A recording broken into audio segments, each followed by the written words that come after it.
কথা বলছে বাংলাদেশে স্বাগত জানাচ্ছি। আমি তুষার আব্দুল, আমার সঙ্গে আছেন লেখক মহিউদ্দিন আহমেদ। মহিউদ্দিন ভাই, আপনাকে স্বাগত।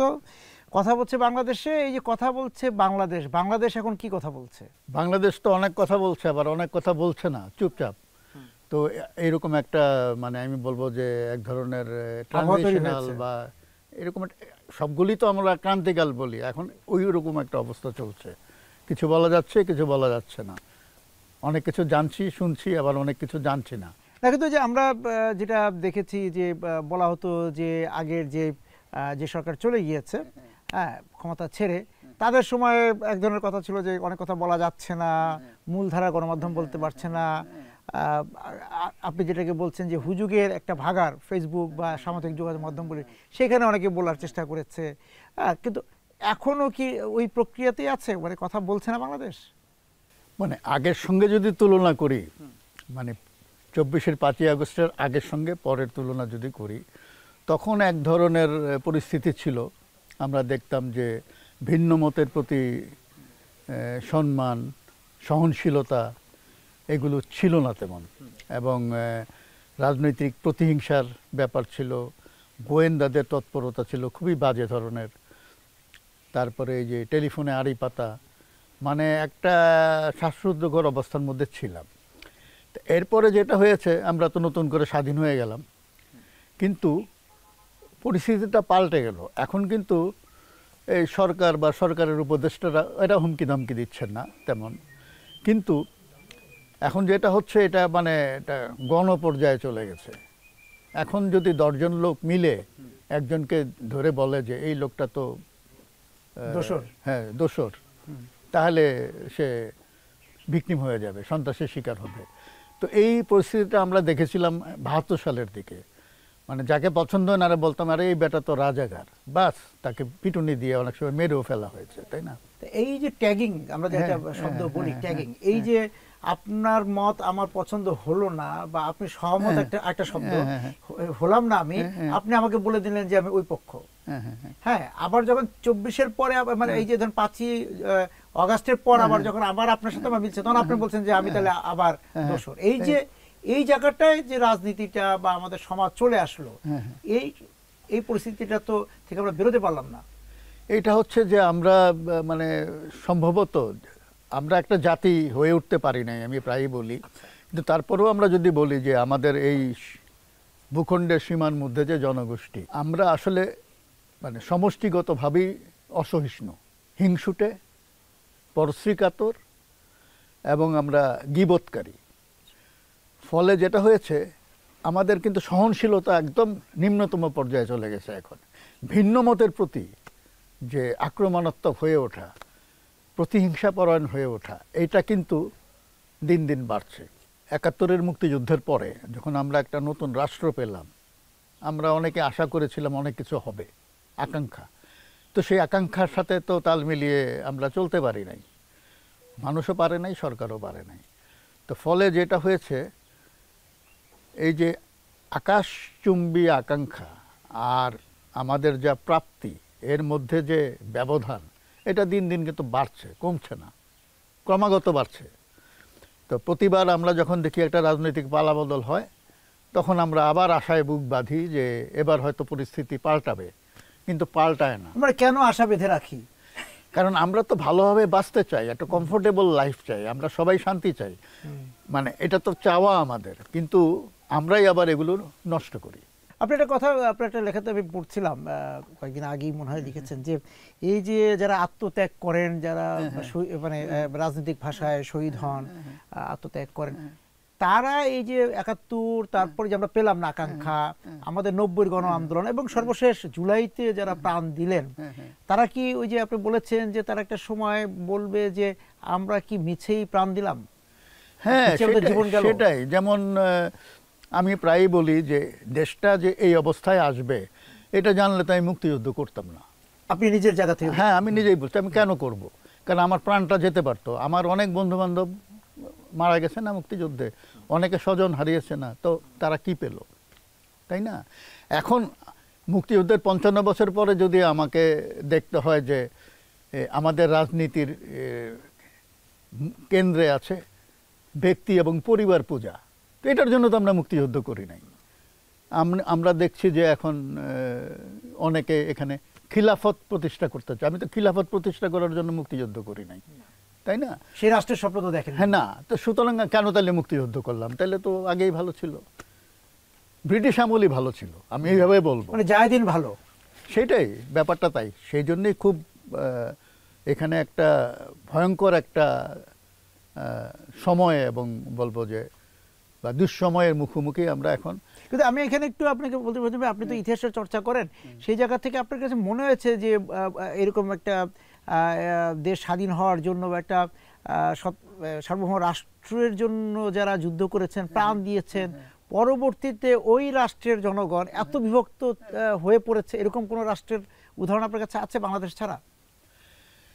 এইটা আমি তো শব্দের সম্বন্ধে বলতে পারবো না, আপনার জানার গণ্ডির মধ্যে। তবে এই যে উপনিবেশ উত্তর যে দেশগুলো আছে, সেখানে অনেক দেশেই এই ধরনের সমস্যা আছে। রাজনৈতিক বা রাষ্ট্র ব্যবস্থা এখনো সেইভাবে গড়ে তুলতে পারে না। এটা আমরা ফিলিপাইনে দেখি, ইন্দোনেশিয়ায় দেখি, কম্বোডিয়ায় দেখি, আমাদের এখানে তো আছেই, পাকিস্তান তো আছেই, তাই না? তো পাকিস্তানের বয়স তো ৭৭-৭৮ বছর, আর আমাদের বয়স হচ্ছে ৫৪ বছর। তো এটা কি আমরা তো বলবো যে যা চাই সেটা পাচ্ছি না। এখন কথা হচ্ছে আমরা সবাই একই জিনিস চাই কি না।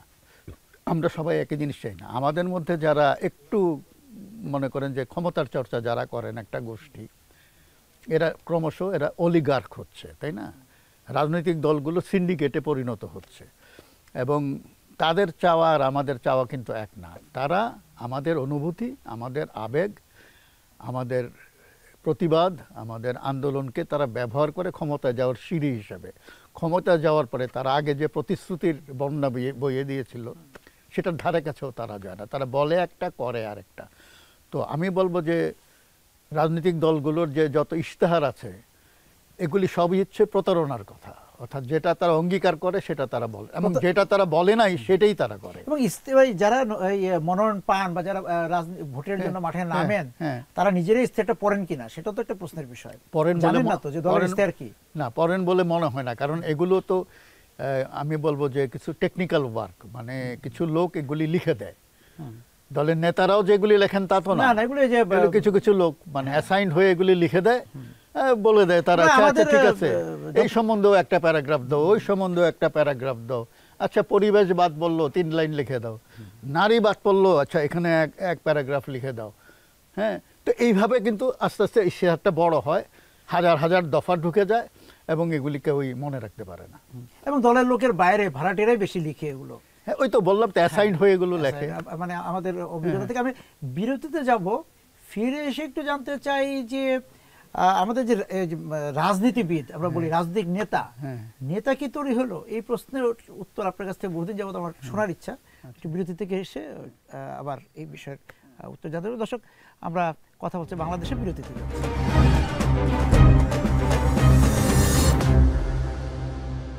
ফিরে এলাম বিরতি থেকে, কথা বলছে বাংলাদেশে। মদিনুর ভাই, বিরতিতে যাওয়ার আগে জানতে চাচ্ছিলাম যে আমাদের এখানে কি রাজনীতিবিদ তৈরি হলো না কেন? এখানে হয়তো রাজনীতিবিদরা অভিমান করতে পারে, ক্ষোভ প্রকাশ করতে পারেন যে রাজনীতিবিদ অর্থ না, এত রাজনীতিবিদ থাকতে এই প্রশ্ন কেন আপনার কাছে করা? আমরা যদি রাজনীতিবিদ বলতে আমরা যদি বলি যে নেতৃত্ব, এখন আমরা কাগজে কলমে মাও সেতুং পড়েছি, তিনি বলেছেন জনগণ নেতা তৈরি করে, জনগণ আন্দোলন করে, পার্টি নেতৃত্ব দেয়, জনগণের মধ্যে থেকে নেতৃত্ব বেরিয়ে আসে। তো এটাই হচ্ছে মানে একটা ক্লাসিক্যাল ডেফিনেশন আপনি বলতে পারেন। কিন্তু আমরা এখানে দেখি আমাদের নেতারা কি ভাষায় কথা বলে। নেতারা বলে যারা জনগণকে বুঝাইতে চায়। এ ব্যাপারে বামরা আবার এক কাঠি সরস। তারা কি বলে, জনগণকে সচেতন করতে হবে। তো তারা এটা বুঝাইতে চায় যে আমি সচেতন, তোমরা অসচেতন, তোমাদেরকে আমরা সচেতন করব। তো তোমার কে এই দায়িত্ব দিচ্ছে আমাকে সচেতন করার, আর তুমি বেশি বুঝো এটা তুমি দাবি করলেই হবে নাকি? তাহলে তো ভোটে দাঁড়াইলে তুমি ভোটই পাও না। তো এইগুলো আছে নেতাদের মধ্যে। আর নেতাদের মধ্যে আরেকটা জিনিস আমি দেখি রাজনীতিবিদদের মধ্যে, তারা মানুষকে অসম্মান করে কথা বলেন। আপনি দেখবেন যে তারা যখন ভাষণ দেয় আঙুল নেড়ে কথা বলে, তর্জন গর্জন করে। এইরকম ভাষায় কথা বলবে কেন? মানুষের প্রতি ভালোবাসা থাকলে আর মানুষের কাছ থেকে যদি তারা সমর্থন আদায় করতে চায়, তাহলে তো তাদেরকে বিনয়ী হইতে হবে।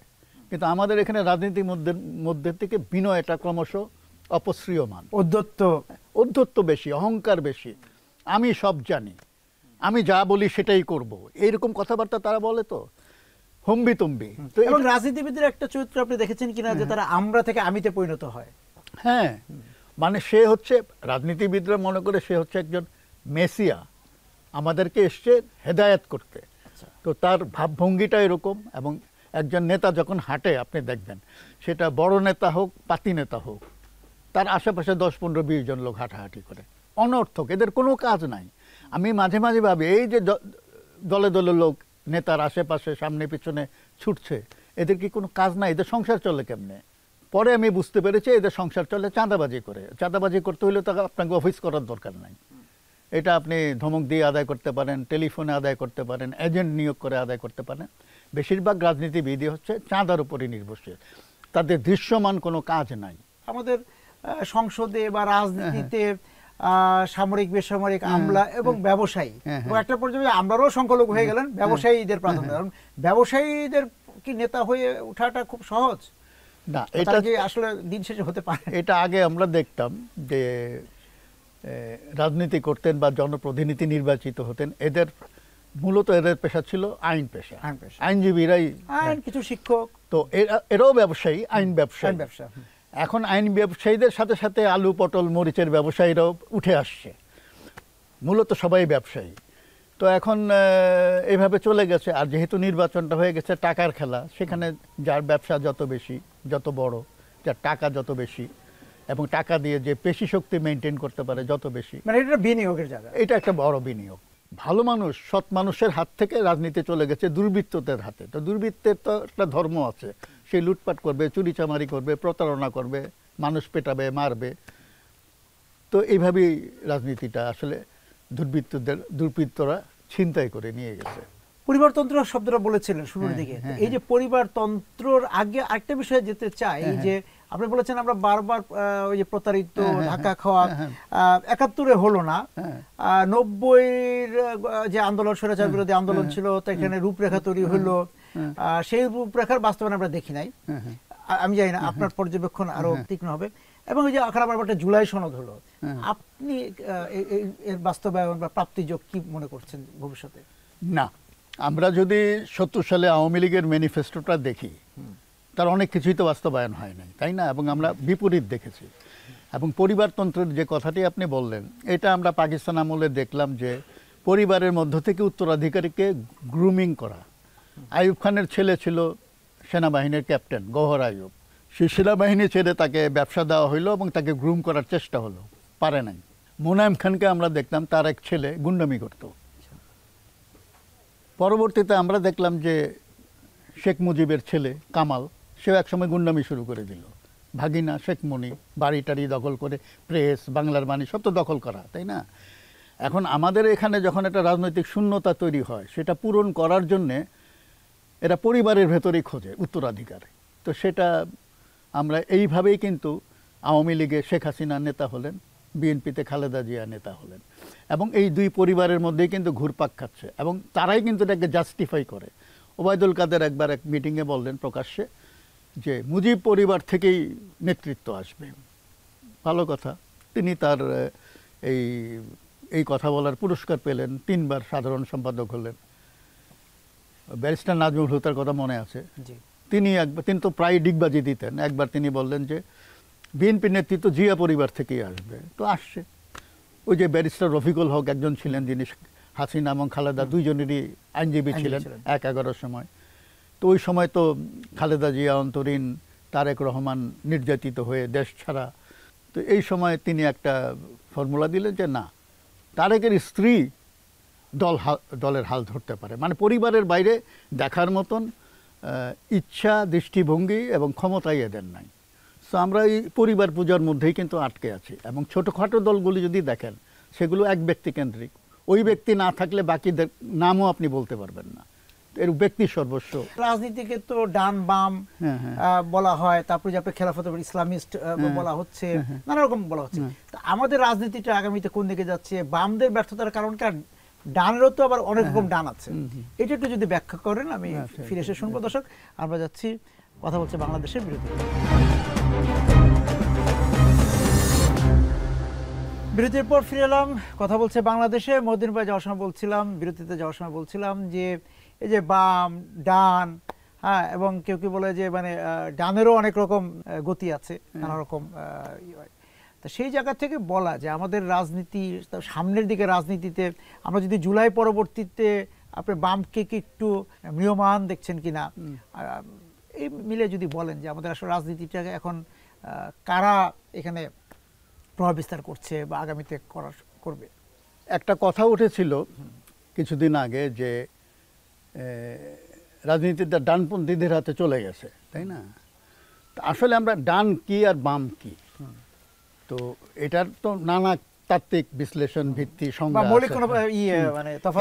আমার কাছে এটার মধ্যে ডান বলতে সোজা কথা হচ্ছে রক্ষণশীল, যে পরিস্থিতি আছে সেটাই সে মেনটেন করবে, অথবা অতি ডান যারা তারা আরো পেছনের দিকে যাবে। আর বাম বলতে আমি বুঝি তারা প্রগতিশীল, তারা সামনের দিকে এগোবে, উদার, তার সামনের দিকে, মানে যে পরিস্থিতিটা আছে তার থেকে এগোবে, তারা তাই না, এগিয়ে যাবে, আরো ভালো কিছু করবে। তো ওই ভিশন নিয়ে তারা এগোবে। তো সেই অর্থে আমাদের এখানে আসলে কিন্তু ডান বলে বাম বলে কিছু নাই। আর আমাদের সবচাইতে বড় ট্র্যাজেডি হলো এই দেশে যারা এই একসময় বাম রাজনীতি করতেন তাদের একটা অংশ আওয়ামী লীগের আঁচলে চলে গেছে, আর একটা অংশ বিএনপির পেটের ভিতরে ঢুকে গেছে। হ্যাঁ, আর এর বাইরে যারা আছে এদের রোলটা আমি বুঝি না, মানে এরা কখন কি বলেন না বলেন। আপনি যে দলটি করতেন, আচ্ছা আমি যে দলটি করতাম মানে আমি যখন ছাত্র তখন ওই ছাত্রলীগের মধ্যে একটা দ্বন্দ্ব বিভাজন হয় এবং দুইটা গ্রুপ হয়। তো আমরা বৈজ্ঞানিক সমাজতন্ত্র জাসদ মাধ্যমে সামাজিক বিপ্লব করতে হবে, এতে ঢুকে গেলাম। জাসদ হয়েছে আরো 6-7 মাস পরে। তো আমি সেইভাবে জাসদ করি নাই, ওই বৈজ্ঞানিক সমাজতন্ত্র ছাত্রলীগের সঙ্গে কিছুদিন ছিলাম, পরে আমি তাদের যে পত্রিকা ছিল গণকণ্ঠ, সেখানে আমি কিছুদিন কাজ করেছি। এই এখন কথা হচ্ছে কি, আমাদের একটা ইয়ে ছিল যে এখানে যারা বাম বা কমিউনিস্ট তারা হয় মস্কোর প্রেসক্রিপশনে চলে, না বেজিংয়ের প্রেসক্রিপশনে চলে, স্বাধীনভাবে বিকশিত হচ্ছে না কেউই। আমরা ভাবছিলাম যে এই দুই বলয়ের বাইরে থেকে একটা নতুন প্রক্রিয়া, একটা বিপ্লবী পার্টি করা। তো সেটা আমরা পারি নাই, জাসদ সেটা পারে নাই, বিপ্লবী পার্টি গড়ে তুলতে পারে নাই। 76 সালের অক্টোবরে গিয়ে তারা পার্টি প্রসেসটা অবলুপ্ত করে দেয়, তারপর থেকে আর এটা নাই। এরপর থেকে আপনি বলতে পারেন দলটা মৃত। তো এখন যারা জাসদ করে তারা হচ্ছে মৃত দলটার কঙ্কালটা বহন করে যাচ্ছে। আচ্ছা, একটা বিষয় জানতে চাচ্ছি যে এই যে জুলাই পরবর্তী সময় আমাদের এই যে বা জুলাইয়ের সময় আমরা যে জুলাইয়ের আন্দোলন দেখেছি, জুলাই পরবর্তী আমাদের ছাত্র সংগঠনগুলোকে দেখছি, সেখানে একটা ডান বাম মধ্যপন্থা নানা রকম বলা হচ্ছে। এই যে ছাত্র রাজনীতি, আমাদের ছাত্র সংসদগুলো বন্ধ ছিল, এখন এখানে বলছে যে একটা নতুন বাংলাদেশ ছাত্রদের মধ্যে একজন নতুন এক ধরনের নেতৃত্ব তৈরি হচ্ছে, সেখানে একটা মিশ্রণ আছে। ছাত্র দল বলেন, ছাত্র শিবির বলেন, ছাত্র ইউনিয়ন বলেন, বা আরো যে ফ্রন্টগুলো আছে, এইখানে আপনি নতুন নেতৃত্বের ক্ষেত্রে এবার ছাত্র রাজনীতির কি ধরনের আপনি মেরুকরণ দেখছেন? না, আমি কোনো সেই রকম মেরুকরণ নাই। একটা মেরুকরণের সুযোগ তৈরি হয়েছিল 5ই আগস্টের পরে, কিন্তু আমি তাদেরকে গতানুগতিক রাজনীতি করতে দেখছি, এবং ওই চর্বিত চর্বণ, আগে যা বলতো এখনো তাই বলছে, গদবাধা কথাবার্তা, সোজা কথা। তো সুতরাং এখন যে ছাত্র সংগঠনগুলো আছে এগুলি সবগুলি হচ্ছে কোনো না কোনো রাজনৈতিক দলের লেজুর সংগঠন। এটা আগেও ছিল, এবং আমি ব্যক্তিগতভাবে মনে করি ছাত্ররা ক্যাম্পাসের ভেতরে ছাত্র এবং শিক্ষা প্রতিষ্ঠান সংক্রান্ত যে বিষয়গুলো আছে সেগুলো নিয়ে কথাবার্তা বলবে, আলোচনা করবে, প্রতিবাদ জানাবে, বিক্ষোভ করবে, তাই না? কিন্তু তারা ওই তাদের প্যারেন্ট যে রাজনৈতিক দল তার এজেন্ডা ক্যাম্পাসের ভেতরে বাস্তবায়ন করতে যায়। সোজা কথা, তারা দলীয় রাজনীতি করে। তো দলীয় রাজনীতি করার জন্য তো ছাত্র সংগঠনের ব্যানারে আগামীতে যে ভোট আসছে সেখানে এর কোনো প্রভাব তারা রাখতে পারবে না। জুলাই আন্দোলনের সঙ্গে যারা জড়িত ছিল বা পরবর্তীতে ছাত্র সংগঠনগুলোর যে আমরা বিশ্ববিদ্যালয় ভিত্তিক যে ফলাফলগুলো দেখলাম ডাকসু, রাকসু বা চকসুতে, সেই প্রভাবগুলোর আপনি মনে করেন যে ভোটের বাজারে পড়বে না? না, ভোটের বাজারে পড়তে পারে। এই জন্য পড়তে পারে যে ছাত্র সংসদ নির্বাচনে যারা ভোট দিচ্ছেন এই প্যাটার্নটা দেখে যেটা মনে হয়, এটা তো সব তরুণ। তো এখন আমাদের দেশে যারা জাতীয় নির্বাচনে যারা ভোট দেবেন তাদের একটা বিরাট অংশ তরুণ। সুতরাং তরুণদের এটাকে আমরা একটা স্যাম্পল হিসাবে দেখতে পারি যে তারা কি ভাবছেন, কিন্তু এটাই সবটা না, কারণ তরুণদের সবাই কিন্তু একটা দল করে না। হ্যাঁ, আপনি তরুণ সব দলের মধ্যেই তরুণ পাবেন। চূড়ান্ত সিদ্ধান্তে যাওয়া যাবে না, না এই মুহূর্তে কনক্লুসিভলি কিছু বলা যাচ্ছে না। আমাকে বিরতিতে যেতে হবে। ফিরে এসে একটু একদম ওই রাজনীতির ওই আলাপটা যেতে চাই যে এখন যেই জায়গাটা আমরা দাঁড়িয়ে আছি, যে ভোটের একটা তফসিলের একটা বিষয় আছে, যে কবে তফসিল বা ভোটটা কবে হবে, আবার একটু অনিশ্চয়তা আছে। আপনি আপনার লেখাতেও এই কথা বলেছেন যে কেন ভোট পিছানোর কথা, অনিশ্চয়তা নিয়ে কথা, সেটা একটা আছে। বেগম খালেদা জিয়ার অসুস্থতা নিয়ে কথা আছে, তারেক রহমানের ফেরত আসার বিষয়গুলোর কথা আছে, এবং আগামী ভোটে জাতীয় পার্টি সহ যারা সরকার থেকে সরে যেতে হলো আন্দোলনের মুখে, তারাও ভোট করতে পারবে, নানা রকম কথা আছে। এই জায়গাতে আপনার পর্যবেক্ষণটা কি দেখতে পাচ্ছেন আপনি সামনের দিকে, সেটা একটু শুনতে চাবো আমি বিরতি থেকে এসে। দর্শক, কথা বলছে বাংলাদেশে, আবার বিরতিতে যাচ্ছি।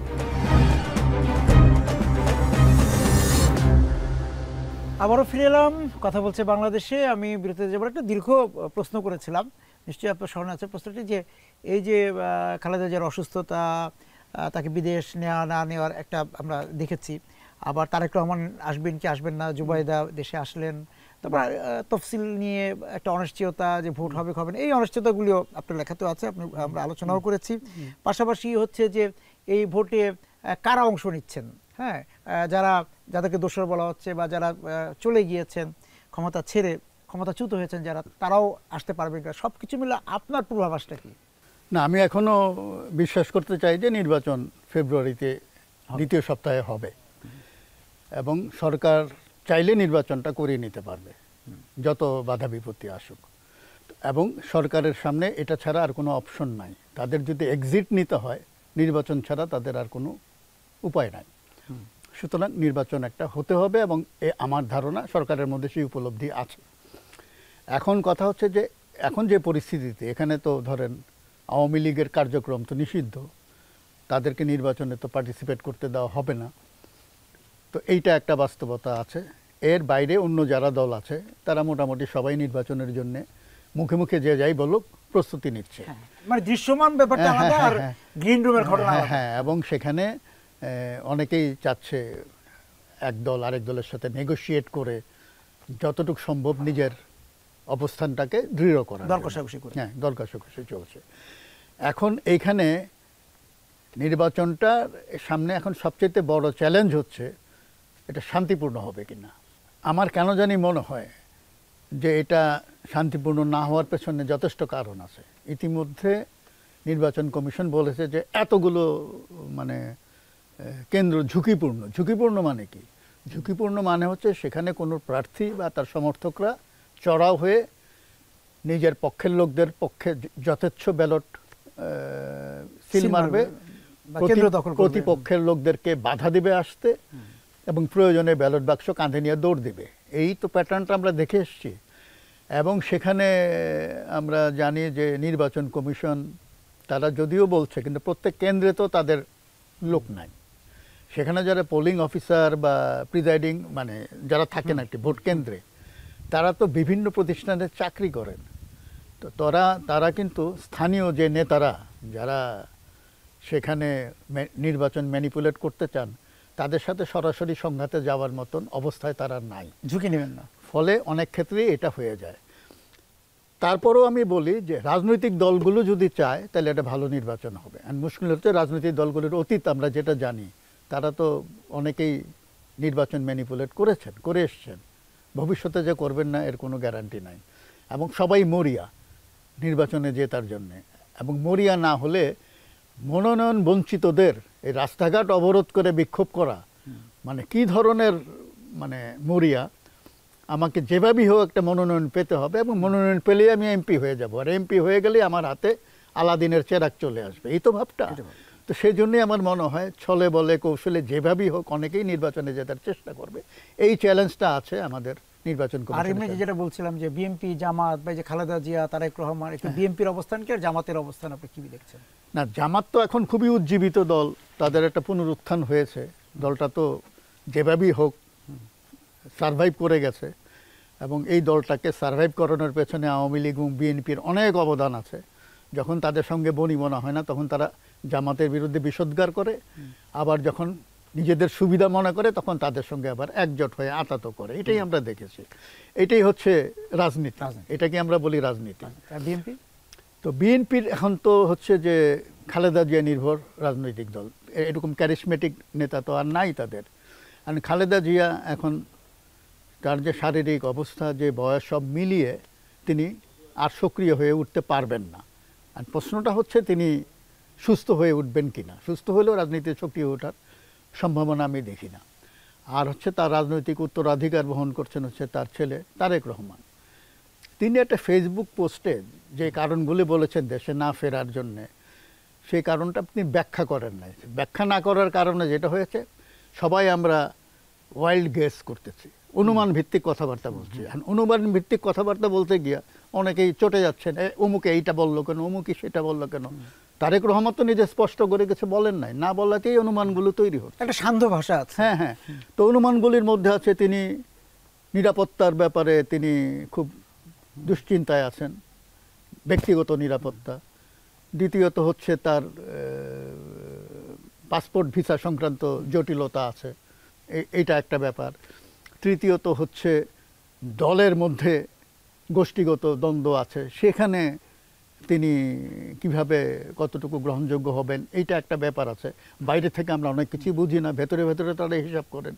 চতুর্থত আছে মনে করেন যে আমরা শুনি যেটা যে ভারত এবং যুক্তরাষ্ট্র একসময় তার উপর খুবই ক্ষিপ্ত ছিল, এগুলো আমরা বিভিন্ন পত্রপত্রিকায় দেখেছি, উইকিলিক্সের ফাঁস করা নানান তথ্যে আমরা জানি।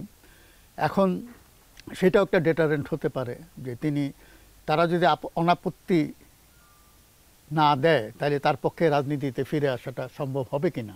এরপরে একটা আছে, আমরা যেটা 1-11 সময় শুনেছিলাম, সেনা কর্মকর্তারাই বলেছিলেন যে -4, -2 মিডিয়ায় এসেছে, আর তারা আমাকে বলেছেন যে -4। এর মানে হচ্ছে দুই পরিবারের শাসন, এটার অবসান চায়। তো এখন এটাও আছে। এখন কি কারণে তিনি আসছেন না, এটা একমাত্র তিনিই বলতে পারবেন। তো বাইরে থেকে আমরা যেটাই বলি সেটা অনুমান ভিত্তিক কথাবার্তা হবে। তবে